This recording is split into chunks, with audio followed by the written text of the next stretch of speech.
मेरा नाम वानी है। मेरी ज़िंदगी अपने पेरेंट्स के साथ बहुत अच्छी गुज़र रही थी। मेरी मम्मी मुझसे बहुत प्यार करती थी। फिर एक दिन कुछ ऐसा हुआ कि सारी खुशियाँ जैसे ख़त्म हो गईं और गम ही गम आने लगे। हम लोग एक साथ जॉइंट फैमिली में रहते थे। मैं अपने पूरे ख़ानदान की एक ही लड़की थी। मेरे 2 चाचा जी थे और दोनों के पास ही 2-2 बेटे थे। बस मेरे पापा की ही मैं इकलौती बेटी थी। जब मैं 9 साल की थी, तब मेरे पापा मुझे इस दुनिया में छोड़कर चले गए थे।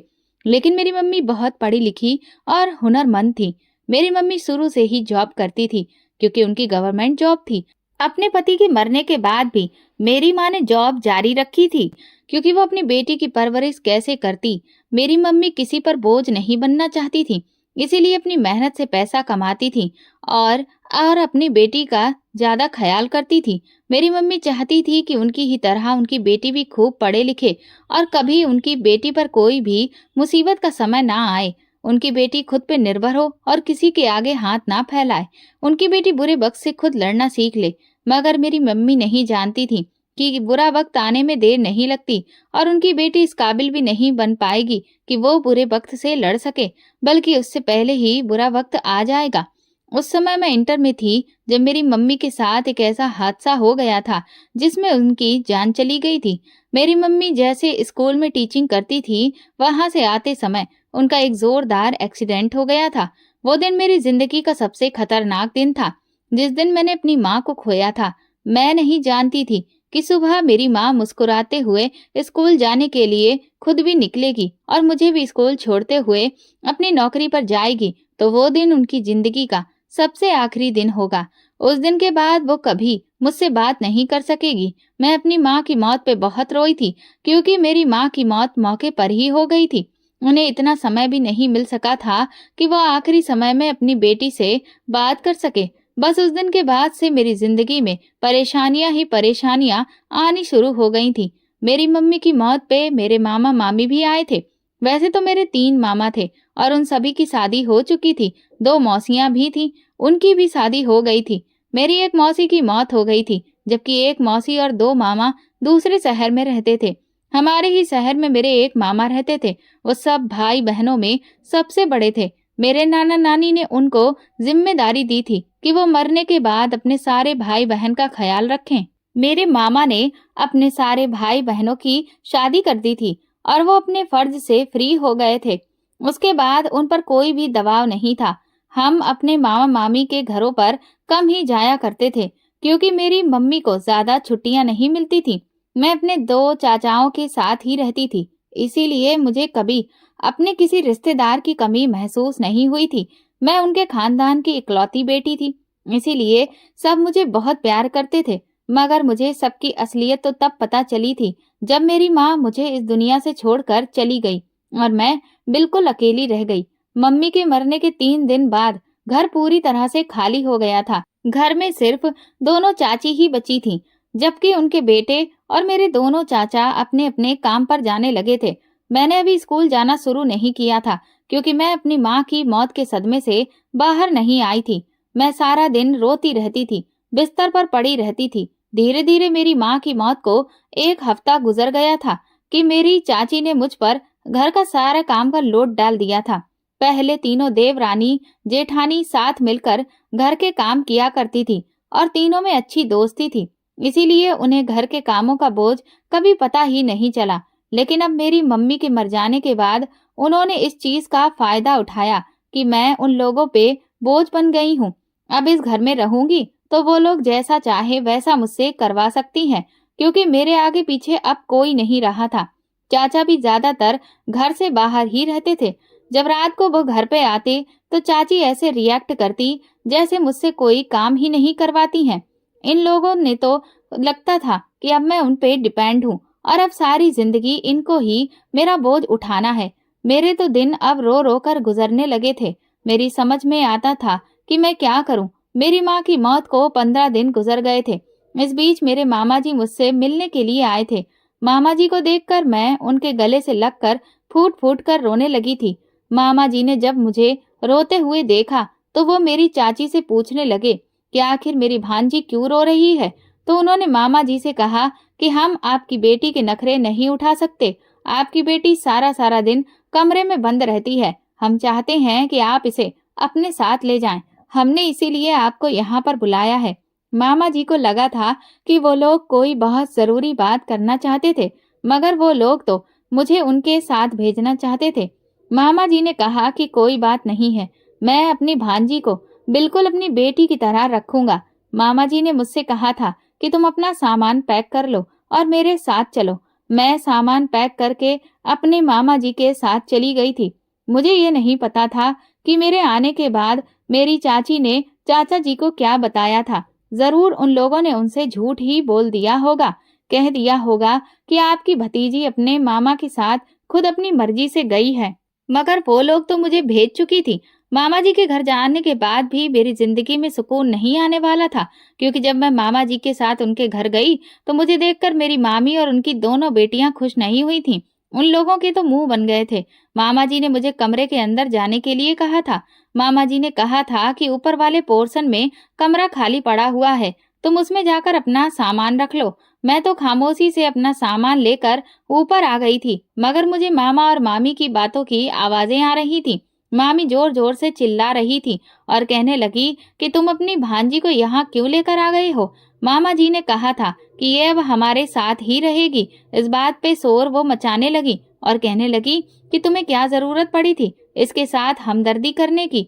मामा जी कहने लगे कि ये मुझे मेरी बेटियों की तरह प्यारी है और तुमने अगर इसमें और मेरी बेटियों में कोई फर्क समझा तो अच्छा नहीं होगा। ये कहकर उन्होंने मामी को खामोश करवा दिया था। लेकिन मैं ये नहीं जानती थी कि अब मेरी जिंदगी की मुश्किलें और ज्यादा बढ़ने वाली हैं। मामा जी ने मेरा कॉलेज में एडमिशन करवा दिया था। मामी मुझसे घर के सारे काम करवाया करती थी। मैं कॉलेज से आने के बाद सारे काम करती। मामा जी मामी को बहुत दबा कर रखते थे। वो हमेशा मामी से और अपनी बेटियों से यही कहते थे कि वानी को हमारे घर में रहते हुए कभी किसी चीज की कोई परेशानी नहीं होनी चाहिए। उसका हर तरह से ख्याल रखने की कोशिश करना। मेरी मामी की 2 बेटियां और उनका एक बेटा भी था। हम सबकी उम्र में सिर्फ 2-2 साल का फर्क था।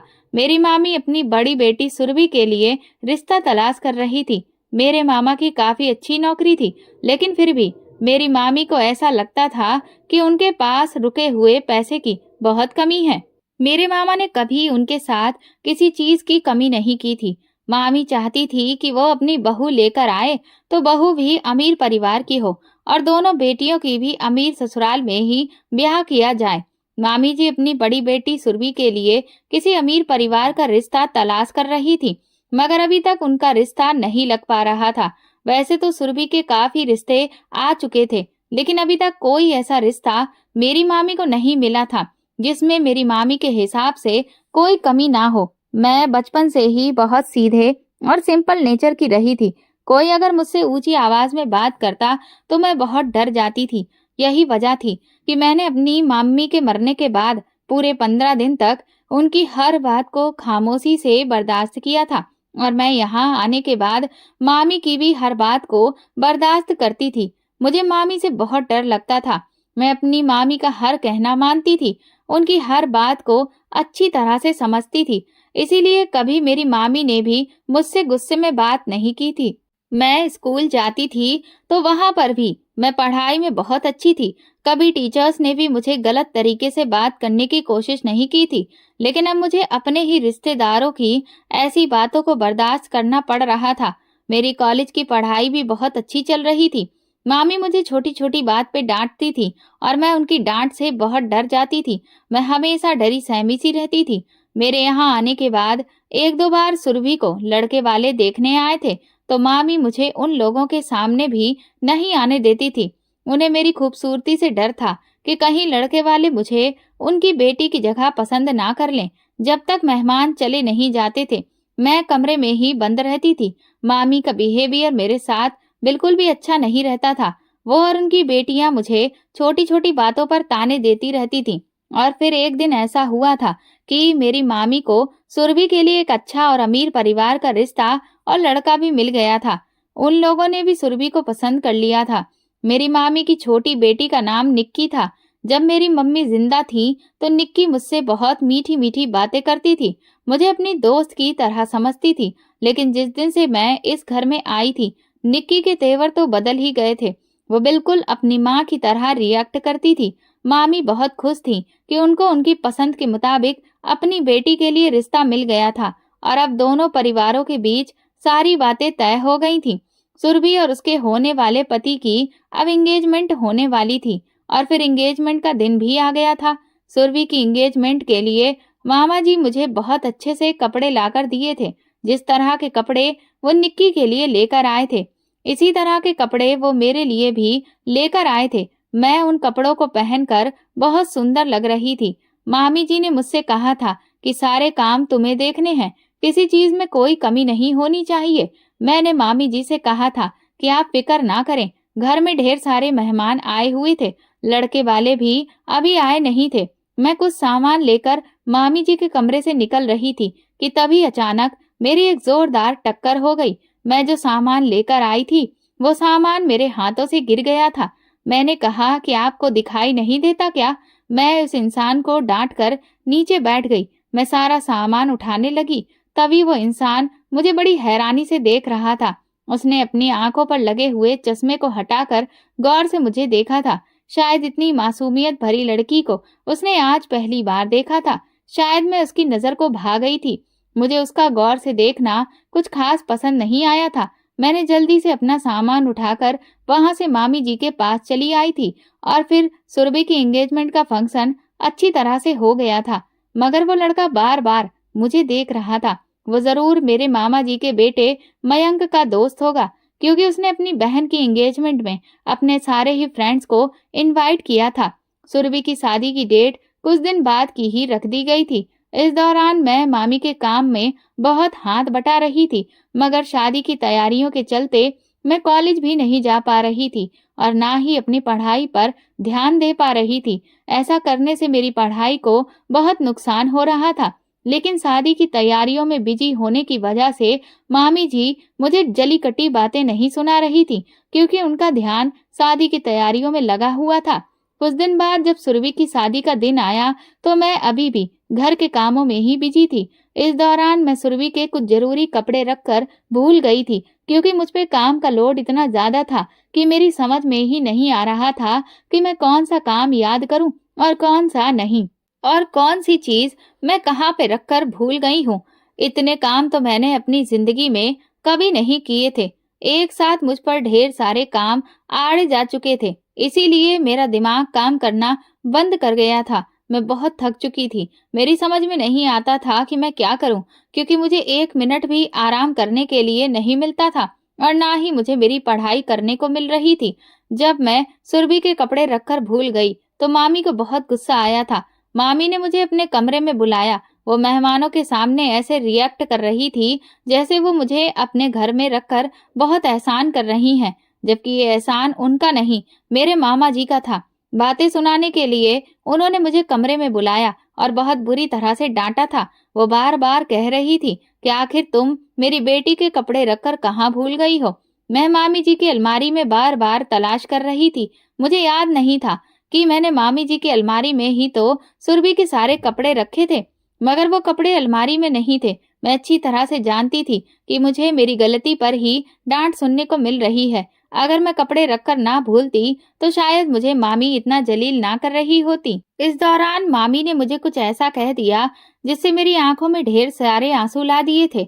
मामी जी ने कहा था कि तुम इस घर में रह रही हो तो ये मत समझना कि हमारे घर की फैमिली मेंबर बन गई हो। मैंने तुम्हें इस घर में अपने पति के कहने से रखा है और मैं तुम्हें इसीलिए बर्दाश्त करती हूँ ताकि तुमसे अपने घर के काम भी करवा सकूं, वरना मुझे कोई जरूरत नहीं है तुम जैसी लड़की को मैं अपने घर में जगह दूं। तुम पर हमने इतना बड़ा एहसान किया है, तुम्हें पढ़ाते हैं, लिखाते हैं, तुम्हें घर में रखते हैं, खाना देते हैं, तुम्हें यहाँ रहने के लिए अच्छा कमरा दिया गया है, तो इसके बदले तुमसे कुछ काम भी तो लेना चाहिए ना। ऐसा तो नहीं है कि तुम्हें मुफ्त में यहाँ रहने दें। मुफ्त में तो कोई नौकरानी को भी घर में जगह नहीं देता।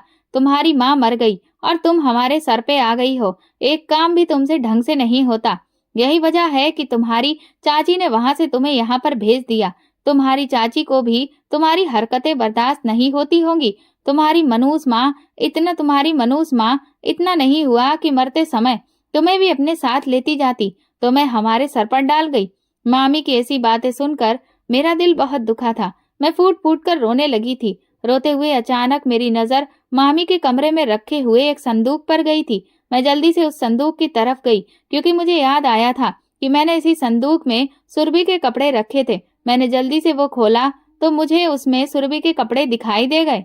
मेरी जान में जान आ गई थी। मैंने मामी जी को वो कपड़े निकाल कर दे दिए और मैं खुद रोती हुई भागकर कमरे से बाहर निकली तो देखा कि फिर से मेरी टक्कर उसी लड़के के साथ हो गई थी। मुझे अब उस पर गुस्सा आ गया था। मैंने कहा कि तुम्हें कोई और काम नहीं है, हमेशा मुझसे टकराते रहते हो, आखिर क्या प्रॉब्लम है तुम्हारी? तुम जाते हुए वो मुझे देख रहा था क्योंकि वो उस समय किसी से फोन पर बात करता हुआ चलता आ रहा था। मैंने उसकी अच्छी खासी बेइज्जती कर दी थी। मैंने उसे बहुत बातें सुनाई थी। मैंने कहा था कि तुम जैसे लड़कों को मैं अच्छी तरह से जानती हूँ, बार बार मुझसे आकर टकरा जाते हो, आंखें खोलकर चलना सीखो। उसे मेरी इन बातों पे गुस्सा आ गया था क्योंकि उसके चेहरे से गुस्से भरे एक्सप्रेशन साफ दिखाई दे रहे थे, मगर मैं रो रही थी। मुझे गुस्सा उस पर नहीं आ रहा था, गुस्सा तो मुझे मामी की बातों पे आ रहा था। लेकिन जब मेरी उससे टक्कर हो गई तो मैंने अपना सारा गुस्सा उसी पर निकाल दिया था और मैं भागते हुए अपने कमरे में जाकर फूट फूट कर रोने लगी थी। हम सब लोगों को मैरिज हॉल जाना था क्योंकि वहां पे बारात आने वाली थी। मैं अभी तक तैयार भी नहीं हुई थी। मामी जी ने मुझे काम ही इतने दे दिए थे। मैं काम निपटाने के बाद जब फ्री हुई तो मयंक मुझे अपने साथ मैरिज हॉल ले गया था। वहां पर भी मेरा सामना कई बार मयंक के दोस्त से हुआ था। वो बार बार मुझे देखता था मगर मैं उसकी तरफ से अपनी नजरें फेर लेती थी। सुरभि की विदाई हो चुकी थी। मामी जी ने मुझसे कहा था कि दुल्हन के कमरे में जितना भी सामान है वो सारा सामान गाड़ी में रखवा दो। मैं दुल्हन के कमरे के अंदर जैसे ही गई तो फिर से मेरी टक्कर मयंक के दोस्त जय के साथ हो गई थी। अब की बार मुझे फिर से जय पे गुस्सा आ गया।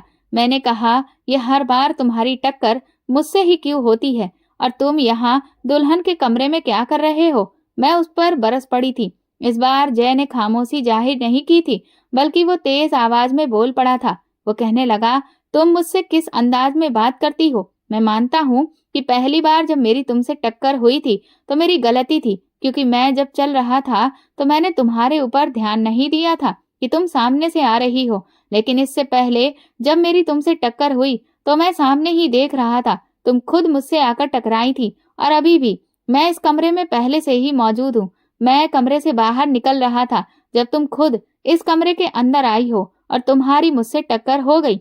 तुम खुद ध्यान से देखकर नहीं चलती और बार बार बातें मुझे सुनाती हो। मैं अचानक उसकी इतनी तेज आवाज के बोलने पर डर गई थी क्योंकि मैं किसी के डांटने पे अक्सर डर जाया करती थी। मैं खामोश हो गई और मैं कमरे के अंदर जाने लगी और सामान उठाने लगी। तभी वो कहने लगा कि ये सामान कहाँ लेकर जा रही हो? मैंने कहा कि मामी जी ने मुझसे कहा है कि ये सामान मैं गाड़ी में रखवा दूं। तो वो कहने लगा कि रहने दो, तुम जाओ यहाँ से।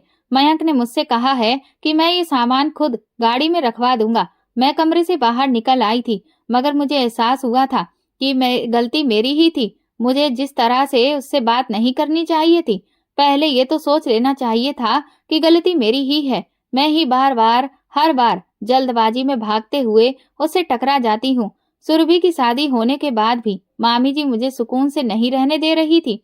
मामी मुझसे घर के सारे काम करवाने लगी थी। अब तो वो मुझसे खाना भी बनवाया करती थी, जबकि मुझे खाना बनाना नहीं आता था।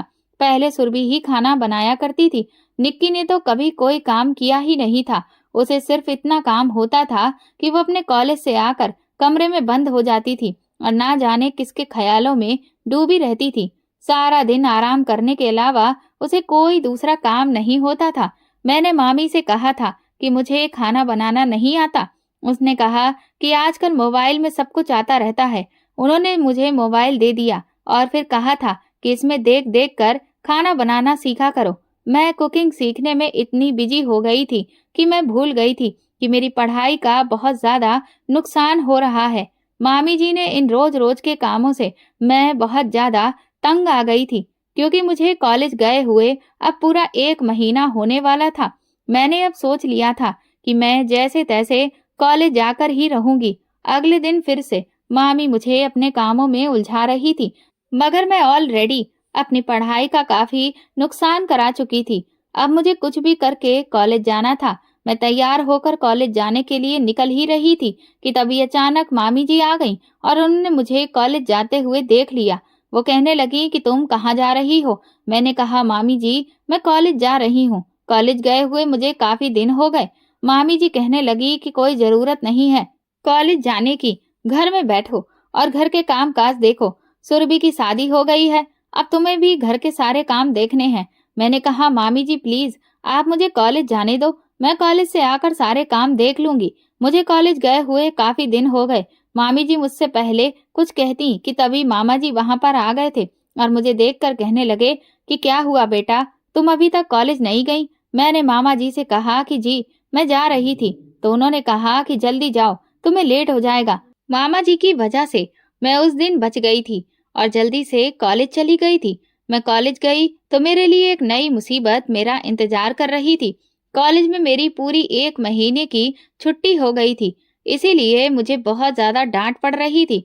और फिर साथ ही साथ मुझे प्रोफेसर ने कहा था कि तुम पर 2 महीने की फीस चढ़ी हुई है, एग्जाम्स करीब आने वाले हैं, तुम्हें फीस जमा करनी होगी। मैंने प्रोफेसर से कहा था कि मैं आपको फीस कल लाकर दे दूंगी। रात के समय जब हम सब लोग एक साथ बैठकर खाना खा रहे थे, तब मामा जी ने मुझसे कहा था कि बानी बेटा, तुम्हारे कॉलेज की फीस भी तो भरनी होगी ना। मैंने जल्दी से मामा जी की तरफ हाँ में सर हिलाते हुए कहा था कि जी मामा जी। मामा जी कहने लगे कि मैंने तुम्हारे कॉलेज की फीस तुम्हारी मामी को दे दी है, सुबह कॉलेज जाओ तो अपनी मामी से लेती जाना। मैं बेफिक्र हो गई थी कि अब मुझे फीस की भी टेंशन नहीं थी। लेकिन जब अगले दिन कॉलेज जाते समय मैंने मामी से फीस मांगी तो मामी कहने लगी कि फीस के पैसे मैं तुम्हें नहीं दूंगी, अब तुम्हें अपनी पढ़ाई बंद करनी होगी। मैंने कहा कि नहीं मामी जी, प्लीज मेरी पढ़ाई बंद मत करवाइए, क्योंकि मेरी मम्मी चाहती थी कि मैं पढ़ लिख कर कामयाब बनूं। फिर भी मैं अपनी मम्मी की तरह जॉब किया करूंगी, जैसे उन्होंने पापा के बिना अपना और मेरा गुजारा किया था। मैं फिर आप पे बोझ नहीं रहूंगी, अकेले अपना गुजारा कर लिया करूंगी। मामी कहने लगी कि वाह, बड़ी अच्छी बात कही है। तुम्हारी मम्मी को पढ़ाने के लिए तो उनके माता पिता जिंदा थे, मगर तुम तो हम लोगों के सहारे हो। ये जिम्मेदारी माँ बाप ही उठा सकते हैं, रिश्तेदार नहीं। मामी ने कहा था कि कोई जरूरत नहीं है कॉलेज जाने की, मेरे पास कोई पैसे वैसे नहीं है। मैं रोने लगी और रोती हुई मामी के आगे गिड़गिड़ाने लगी कि प्लीज मामी मुझे पैसे दे दो। मामा ने तो आपको फीस भरने के लिए पैसे दिए हैं ना, तो फिर आप मुझे पैसे क्यों नहीं दे रही हो? मामी ने जल्दी से मेरे बाल पकड़ लिए और कहने लगी कि अगर इस बारे में तुमने अपने मामा से कुछ भी कहा तो तुम्हारा इस घर में जीना दुश्वार कर दूंगी। आई बात समझ में? मैंने मामी से कहा कि मामी मेरे बाल छोड़िए, मुझे दर्द हो रहा है। ठीक है, मैं मामा जी से इस बारे में कुछ नहीं कहूंगी, लेकिन आप जो मेरे साथ कर रही हो वो बिल्कुल ठीक नहीं है। प्लीज मुझे फीस के पैसे दे दीजिए। मामी कहने लगी कि जा, नहीं देती मैं तेरे फीस के पैसे, अगर तुझे कॉलेज जाना है तो ऐसे ही पढ़ ले। फिर मामी ने मुझे एक जोरदार झटका देकर छोड़ा था। मैं अपने कमरे में जाकर फूट फूट कर रो रही थी।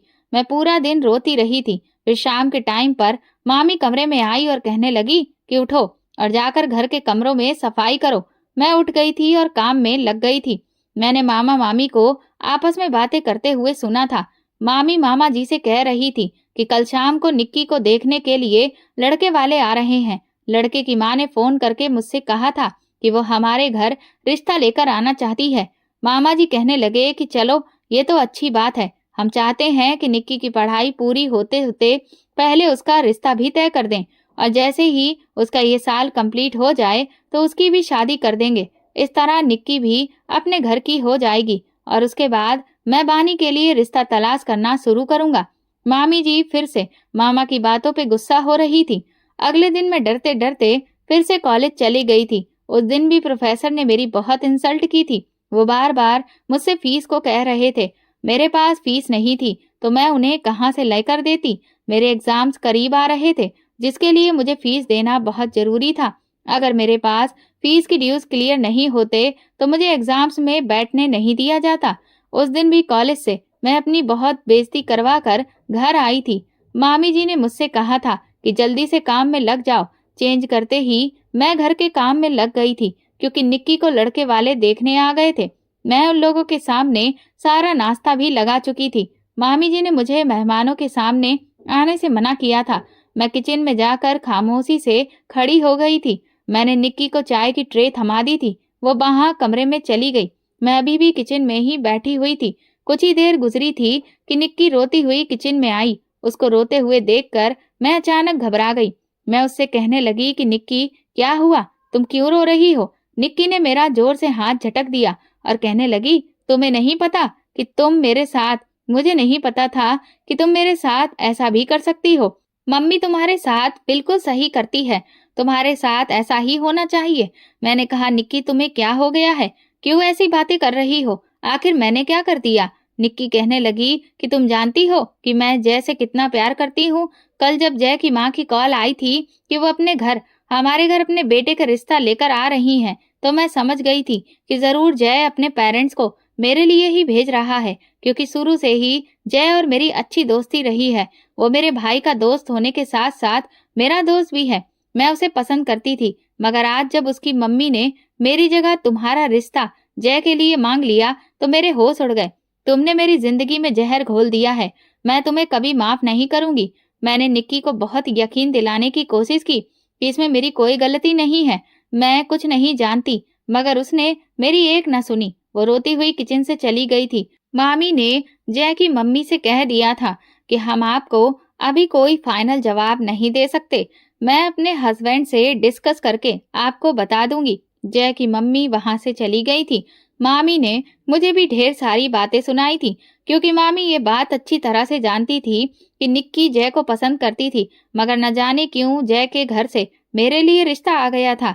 एक तो मैं पहले से ही परेशान थी, ऊपर से सारा दिन मामी और निक्की ने मुझे उल्टी सीधी बातें सुना सुना कर परेशान कर दिया था। रात के टाइम पर जब मामा जी घर आए तो मामी ने उन्हें एक ही घूंट लगाकर सारी बातें बता दी। उन्होंने मामा जी को ये नहीं बताया कि जय की माँ खुद हमारे घर अपने बेटे का रिश्ता मेरे लिए लेकर आई थी। मामी ने मामा को इस तरह से बताया था, मेरा जय के साथ अफेयर चल रहा है। अमीर बाप का बेटा देखकर मैंने खुद अपनी मोहब्बत के जाल में जय को फंसा लिया। मामी तो शुरू से ही यही चाहती थी कि उनकी बेटी की शादी जय से हो जाए। अब जब रिश्ता मेरा आया था तो मामी चाहती थी कि उनकी बेटी की शादी जय से नहीं हो सकती तो मेरी भी ना हो। उन्होंने मुझ पे बहुत सारे ऐसे इल्जाम लगाए थे जिनको मैं बर्दाश्त नहीं कर सकती थी और खामोशी से सुनकर रोती रहती थी। जब मामा जी मुझे कमरे में बुलाया तो मामा जी कहने लगे कि बेटा, तुम्हारे लिए जय के घर से रिश्ता आया है। क्या तुम ये शादी करना चाहती हो? क्या तुम जय को पसंद करती हो? मैंने मामा जी से कहा था कि नहीं मामा जी, मैं जय को पसंद नहीं करती। मेरे और उसके बीच कुछ भी नहीं चल रहा। मैं नहीं जानती कि उसके घर से रिश्ता क्यों आया है। मैंने मामा जी से कहा था कि मैं ये शादी नहीं करना चाहती, क्योंकि जो इल्जाम मामी ने मुझ पर लगाए थे मैं उन्हें सच साबित नहीं करना चाहती थी। मैंने जब मामा जी से इस रिश्ते से इनकार कर दिया तो मामी के चेहरे पर मुस्कुराहट आ गई थी और मामी ने फौरन ही इस रिश्ते के लिए जय की मम्मी से मना कर दिया था। मगर अगले दिन फिर से जय की मम्मी हमारे घर आ गई थी और उन्होंने मामा जी से इस बारे में बात की थी। उन्होंने कहा था कि हमारा बेटा आपकी भांजी को पसंद करता है, वो आपकी भांजी को बहुत खुश रखेगा। मेरे मामा जी ने कह दिया था कि हमारी भांजी आपके बेटे को पसंद नहीं करती।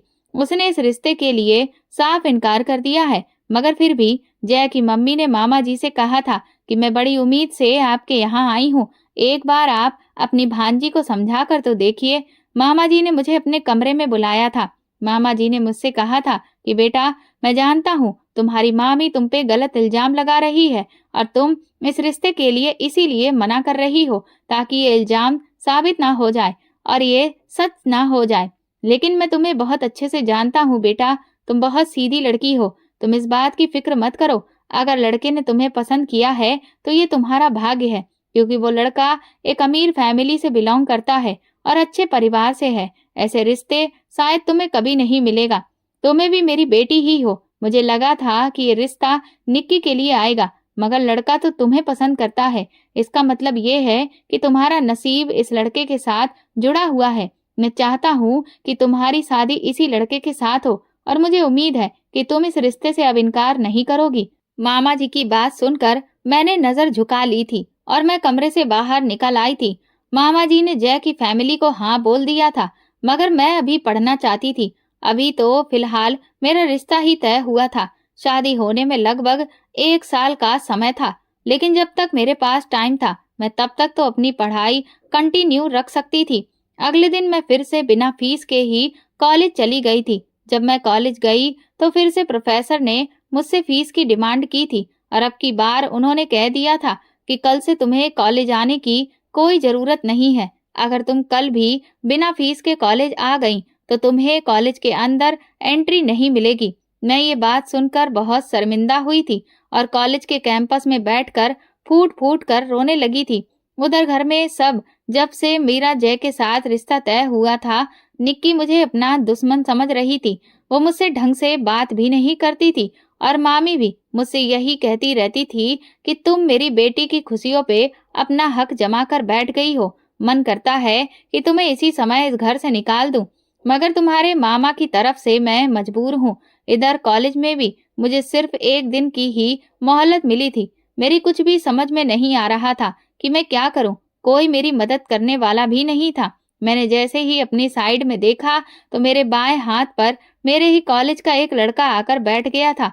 उसने मुझसे पूछा कि क्यों रो रही हो, तो मैंने उससे कहा कि तुम जानते हो मेरे रोने की वजह। तो वो कहने लगा कि हाँ, कई दिनों से देख रहा हूँ, प्रोफेसर तुम्हारी बहुत इंसल्ट कर रहे हैं। तुम मजबूर हो, इसीलिए फीस नहीं दे पा रही हो। चलो कोई बात नहीं, मैं तुम्हारी फीस तुम्हारी मदद कर सकता हूँ। उसकी बात पर मैंने उसे चौंक कर देखा था और कहा कि तुम मेरी किस तरह से मदद कर सकते हो। तो उसने अपनी जेब से निकाल कर मुझे पूरे 35,000 रुपए दिए और कहने लगा कि लो अपनी फीस जमा करवा दो। मैंने कहा कि नहीं नहीं, मैं ये पैसे नहीं ले सकती। वो कहने लगा कि रख लो, मुझे अपना दोस्त समझो, आखिर मैं भी तो तुम्हारे साथ में ही पढ़ता हूँ। तुम्हें इस तरह से रोज प्रोफेसर से बेइज्जत होते नहीं देख सकता। मैंने कहा लेकिन वो कहने लगा कि लेकिन वेकिन कुछ नहीं, तुम अपनी फीस जमा कर दो। जब तुम्हारे पास पैसों का बंदोबस्त हो जाए तो मुझे पैसे दे देना। उसकी बात सुनकर मेरी आंखों में एक चमक सी आ गई थी। मैंने उससे कहा कि तुम्हारा बहुत बहुत शुक्रिया कार्तिक, मैं तुम्हारा ये एहसान सारी जिंदगी नहीं भूलूंगी। मैं तुम्हें पैसों का बंदोबस्त करके जल्दी ही पैसे दे दूंगी। उसने मुझसे कहा कि हाँ, तुम अभी और इसी समय अपनी फीस जमा कर दो। मैंने उसके हाथ से पैसे लिए और मैं फीस जमा करने के लिए चली गई थी। कार्तिक ने मेरी बहुत बड़ी मुश्किल हल कर दी थी। मैंने ये तो नहीं सोचा था कि मुझे उससे ये पैसे किस तरह से देने थे, मगर मैं इतना जानती थी कि मुझे कुछ न कुछ करके मामा या मामी से पढ़ाई के पैसे लेने ही थे। अब मुझे कॉलेज में सुकून से पढ़ने दिया जा सकता था। मामी को ऐसा लगता था कि मैंने फीस जमा नहीं की है, इसीलिए एक न एक दिन कॉलेज से मुझे धक्के मार कर निकाल ही दिया जाएगा। मगर वो ये नहीं जानती थी कि मेरी मदद तो कार्तिक कर चुका था। अगले दिन जब मैं घर गई तो बहुत बेफिक्र और सुकून मन से थी। मुझे देखकर मेरी मामी और निक्की गहरी सोच में पड़ गई थी। वो ये सोच रही थी कि आज कॉलेज से आते समय मेरी आंखों में आंसू क्यों नहीं हैं। उन्हें तो हर बार यही लगता था कि कॉलेज में बिना फीस के नहीं पढ़ाया जाएगा और जल्दी ही धक्के मार कर मुझे कॉलेज से निकाल भी दिया जाएगा। मैंने अपनी पढ़ाई पर ध्यान देना शुरू कर दिया था। 2-3 दिन तक मैं कॉलेज गई तो कार्तिक कॉलेज नहीं आ रहा था। उसके दोस्तों ने बताया था कि उसकी तबीयत ठीक नहीं है, मगर मैं अभी भी यही सोच रही थी कि मुझे कुछ न कुछ करके कार्तिक के पैसे वापस देने होंगे। मैं हिम्मत करके अब मामा जी से ही बात करने वाली थी, क्योंकि मैंने सोच लिया था कि मैं कुछ भी करके अपनी पढ़ाई कंप्लीट करके ही रहूंगी। पैसों का इंतजाम अभी नहीं हो सका था, क्योंकि मामा जी कुछ दिनों के लिए अपने काम के सिलसिले में शहर से बाहर गए हुए थे। पैसे तो मैं मामा जी से ही मांग सकती थी। जब 3 दिन बाद कॉलेज में आई तो मैंने देखा कि कार्तिक भी कॉलेज आया हुआ था। कॉलेज से छुट्टी के टाइम पर कार्तिक ने मुझसे बात करने के लिए दूसरे क्लासरूम में बुलाया था। मैं वहां पर चली गई थी। कार्तिक कहने लगा कि तुम मुझे मेरे पैसे कब दे रही हो।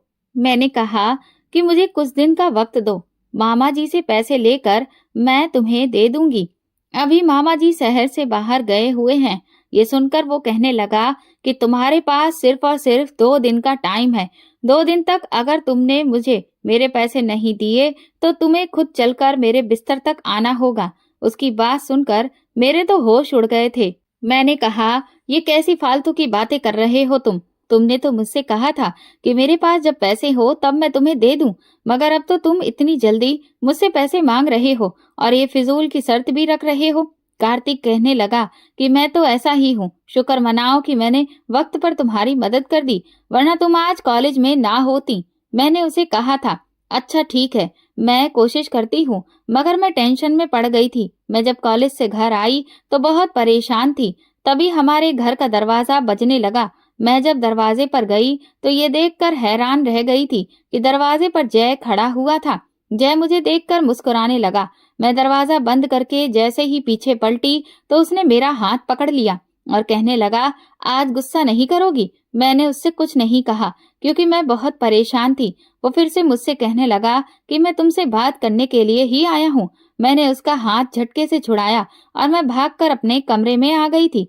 मैं नहीं चाहती थी कि वो हम दोनों को बात करता हुआ मामी या फिर कोई देख ले। जय मयंक के साथ चला गया था और फिर रात का टाइम हो गया था। मुझे फिक्र थी कि कल को मुझे कॉलेज जाना है। मुझे अभी के अभी मामी से ही बात करनी होगी।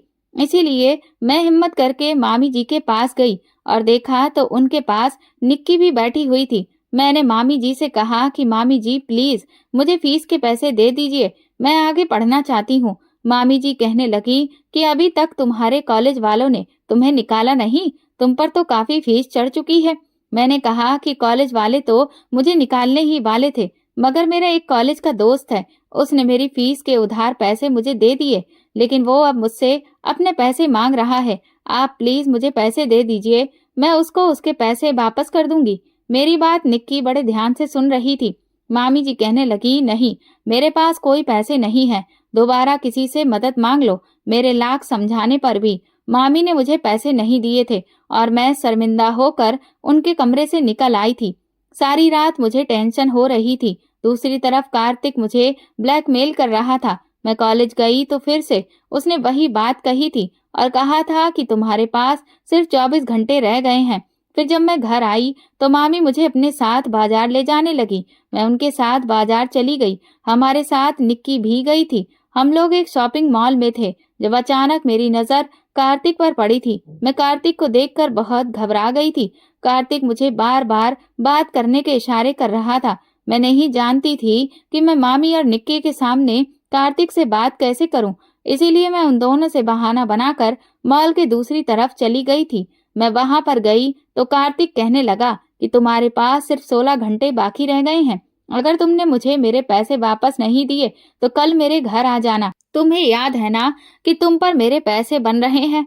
मैंने कहा कि प्लीज कार्तिक, मुझ पर ये जुल्म मत करो, मैं पैसों का इंतजाम कर रही हूँ ना, तुम्हारे पैसे तुम्हें मिल जाएंगे। मुझे नहीं पता था कि तुम मेरी मदद नहीं कर रहे हो, बल्कि मुझे ब्लैकमेल करने के लिए ये सब कुछ कर रहे हो। मैं तो कभी तुमसे मदद ना लेती। कार्तिक कहने लगा कि मुझे तो बस 16 घंटे बाद या तो अपने पैसे चाहिए या तुम सीधे सीधे मेरे घर चली आना। मैंने मॉल में रोना शुरू कर दिया था। मैंने कहा था कि अच्छा, अभी मैं जा रही हूँ, अगर किसी ने मुझे तुमसे मिलते हुए देख लिया तो बहुत बड़ी मुश्किल हो जाएगी। मैं वहां से हट गई थी। सारी रात मुझे टेंशन की वजह से नींद नहीं आई थी। सुबह जब मैं उठी तो घर के टेलीफोन पे किसी की कॉल आ रही थी। मैं इस समय किसकी कॉल ले हो सकती थी? उस टाइम पर वहां पे कोई भी नहीं था। मैंने कॉल रिसीव कर ली तो देखा कि अभी भी कार्तिक ही कॉल पर था और वो मुझसे कह रहा था कि तुम्हें याद है ना कि 1 घंटे बाद तुम्हें मेरे घर आना है। आज कॉलेज नहीं जाना। आज मैं भी कॉलेज नहीं जाऊंगा। मैं अपने घर में अकेला हूँ और तुम्हारा इंतजार कर रहा हूँ। उसकी बात सुनकर मैंने रोना शुरू कर दिया था। मैंने कहा था कि प्लीज मेरी बात तो सुनो, जैसे ही पैसों का इंतजाम होता है मैं तुम्हें दे दूंगी। मगर वो तो कुछ सुनने के लिए तैयार ही नहीं था। उसने मुझसे कहा था कि अगर तुम 1 घंटे के बाद मेरे घर नहीं आई तो मैं वहां आकर तुम्हें उठाकर ले जाऊंगा। तुम्हारे घर वाले भी कुछ नहीं कर सकेंगे। मैं बहुत डर गई थी। रोने के अलावा मेरे पास कोई दूसरा ऑप्शन नहीं था। मैं खामोशी से कॉलेज जाने के लिए तैयार हुई और धीरे धीरे मेरे कदम कार्तिक के घर की तरफ बढ़ने लगे। मेरे कुछ भी समझ में नहीं आ रहा था। सारे रास्ते मैं यही सोचती रही कि मेरे साथ अब न जाने क्या होने वाला है। मैं जैसे ही कार्तिक के घर पहुंची तो कार्तिक मुझे देखकर बहुत खुश हुआ था।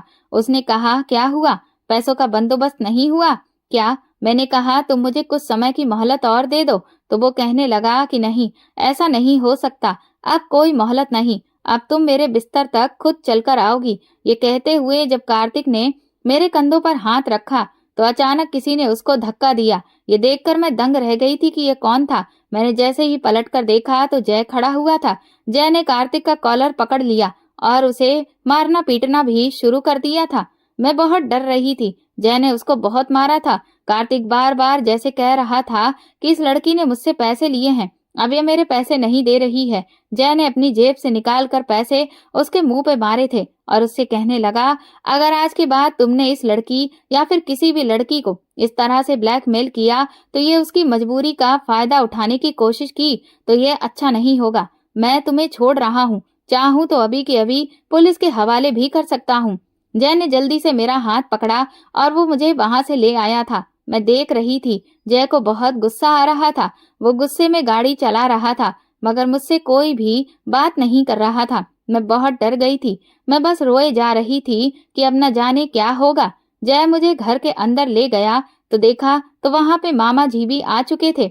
जय ने मेरा हाथ पकड़कर झटके से मुझे मामा जी की तरफ किया। मैं रो रही थी। मेरी हालत देखकर मामा जी बहुत घबरा गए थे। जय ने मामा जी को सब कुछ बता दिया और कहने लगा कि आज मैं इसे बचाकर लेकर आया हूँ, न जाने इसके साथ क्या होने वाला था। मामा जी को ये सब सुनकर एक जोरदार शॉक लगा था। मामा जी ने मामी से कहा, तुमने इसे फीस के पैसे नहीं दिए थे? मैं तो हर महीने तुम्हें पैसे दिया करता था। मामी खामोशी से सुनती रही और कहने लगी कि आप इसका गुस्सा मुझ पर क्यों उतार रहे हो? क्या पता इसका कॉलेज में किन किन लड़कों के साथ अफेयर चल रहा है और ये लड़की उसके घर तक ही गई ही क्यों थी जो आज इतनी बड़ी नौबत आ गई थी। जय बोल पड़ा और कहने लगा, ये तो मजबूरी में गई थी वहां पे क्योंकि उस लड़के ने इसको फीस के पैसे दिए थे और अब वो इसे ब्लैकमेल कर रहा था। तभी जय ने निक्की की तरफ देखा और कहने लगा कि निक्की, तुम तो मुझे पिछले 3 दिनों से बेवकूफ बना रही हो। कहती हो कि उस लड़के के साथ बानी का अफेयर चल रहा था। तुमने मुझे बानी के शॉपिंग मॉल के पिक्स भेजे और कॉलेज में भी जब ये दोनों आपस में बातें कर रहे थे वो फोटो भी भेज दिया, मगर मेरा दिल नहीं मान रहा था। मैंने बानी पे नजर रखी हुई थी। आज जब मैंने उसे कॉलेज के बजाय उस लड़की के घर की तरफ जाते हुए देखा तो मैं इसका पीछा करने लगा और वहां जाने के बाद जब मैंने देखा तो ये रो रो कर गिड़गिड़ा रही थी। उससे कह रही थी कि प्लीज मुझे जाने दो, वो पैसों का बंदोबस्त कर देगी। तो मुझसे रहा नहीं गया। तुम कितनी घटिया हो निक्की, तुम इस पर इल्जाम लगा रही थी। निक्की खामोश हो गई थी। मामा जी ने निक्की को कहा था कि तुमने ये सब कुछ क्यों किया? तो निक्की कहने लगी कि मैं और क्या करती पापा, मैं तो जय से प्यार करती थी। जय से मैं शादी करना चाहती थी मगर जय ने इसको ही पसंद कर लिया। मुझसे ये सब बर्दाश्त नहीं हुआ, इसीलिए मैं इस बानी के मुंह से सुनना चाहता था। ये सुना था कि इसके कॉलेज में किसी लड़के ने इसकी मदद की तो मैंने सोचा कि मुझे इसके और जय के बीच फूट डालनी होगी, मगर मेरी लाख कोशिशों के बावजूद भी जय ने इस पर शक नहीं किया। ये कहकर निक्की खामोश हो गई थी, लेकिन मामा जी को इन दोनों माँ बेटी पर बहुत गुस्सा आ रहा था।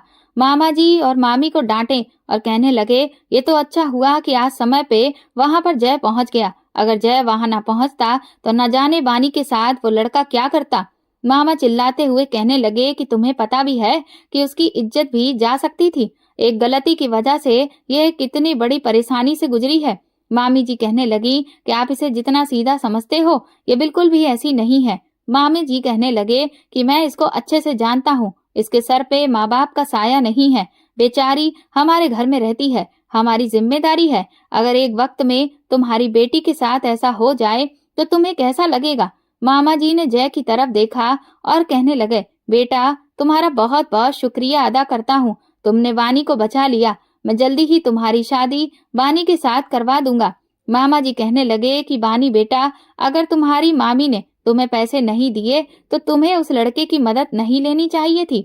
एक बार मुझसे भी तो पूछ लेना चाहिए था, मैं तुम्हें पैसे दे देता। मैंने कहा कि मामा जी, मगर मुझसे मामी ने कहा था कि अगर तुमने इस बारे में कुछ भी अपने मामा को बताया तो ठीक नहीं होगा। मामा जी को फिर से इतना गुस्सा आया कि वो मामी और निक्की को घूर कर देखने लगे। मामी जी वहां से जा चुकी थीं। उसके बाद निक्की और मामा भी वहां से चले गए थे। कमरे के अंदर सिर्फ मैं और जय रह गए थे। जय मुझसे कहने लगा कि मैं तुमसे प्यार करता हूँ, तुम बहुत मासूम हो, मैं यहाँ पर हर बार तुम्हारे लिए आता हूँ, मगर तुम तो मुझसे बात भी नहीं करती हो। पता है, मुझे तुम्हारी फिक्र हो रही थी। मुझे तो निक्की के लाख कहने पर भी यकीन नहीं आया था कि तुम किसी लड़के के अफेयर में भी हो सकती हो। यही सब जानने के लिए आज मैं तुम्हारा पीछा कर रहा था। मैंने जैसे कहा कि मुझे माफ कर दो जय, माफ कर दो। मेरा हमेशा आपके साथ बिहेवियर गलत ही रहा था। जय कहने लगा कि तुम बहुत मासूम हो, ये दुनिया बहुत खराब है। पानी इतनी सीधी बनकर मत रहो। सीधे लोगों को ये दुनिया आसानी से जीने नहीं देती। जय की बात सुनकर मैंने सोच लिया था कि अब मुझे लोगों से डरना नहीं है। अगर मैं जितना लोगों से डरूंगी, लोग मुझे उतना ही डराएंगे। मुझे साहस दिखाना होगा, और फिर मैंने ऐसा ही किया था।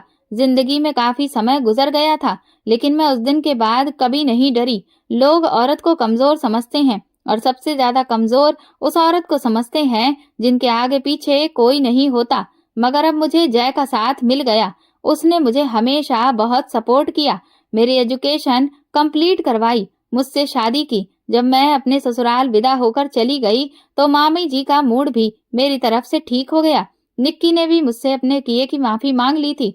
आज मैं जय के साथ एक खुशहाल जिंदगी जी रही हूँ, और उम्मीद करती हूँ कि जो लड़कियां मेरी कहानी सुन रही हैं, वो भी ऐसे लोगों से डरना छोड़ दें जो आपकी कमजोरी का फायदा उठाकर आपको डराते हैं, बल्कि हिम्मत और समझदारी से काम लें। दोस्तों, अगर आपको हमारी कहानी पसंद आई है तो कमेंट करके जरूर बताएं, और वीडियो को लाइक करके ज्यादा से ज्यादा शेयर करें। चैनल पर नए हैं तो सब्सक्राइब करें, और हाँ, नोटिफिकेशन बेल को जरूर दबाएं ताकि अगली अपडेट सबसे पहले आपको मिले। धन्यवाद।